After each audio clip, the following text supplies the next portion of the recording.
La pêche blanche est une activité incontournable pendant la saison hivernale à Saguenay.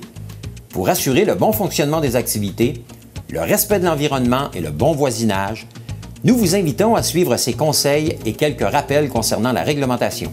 Voici donc Marie-Hélène Lafrance qui traitera de la façon de percer des trous et la façon de le faire pour réaliser la technique du beigne.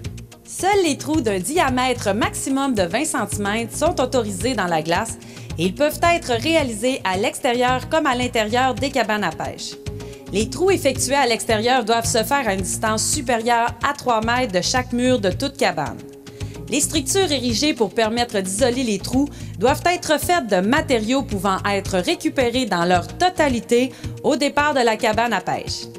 Les trous dans la glace, tant à l'extérieur comme à l'intérieur des cabanes, ne peuvent être pratiqués avant autorisation émise par la Ville de Saguenay. Pour éviter qu'une quantité importante d'eau se retrouve sur la glace, il est préférable de creuser un trou en favorisant la technique du beigne. Pour ce faire, il faut d'abord percer un trou de 15 à 20 cm et prendre la neige qui en résulte pour la mettre en bordure. Ensuite, on met de l'eau pour glacer l'amoncellement ainsi créé. On compacte la neige bien comme il faut et on met assez d'eau pour assurer une étanchéité de la neige. Normalement, un demi-seau est suffisant pour glacer le beigne. On laisse durcir le tout. Une fois que la bordure est gelée, on peut compléter le perçage du trou.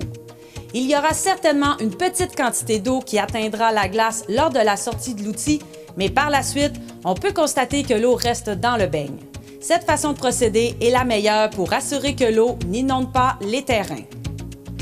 Pour en savoir plus sur la pêche blanche, consultez notre section complète sur le sujet à l'adresse ville.saguenay.ca dans la section Sport et plein air de l'onglet Activités et loisirs.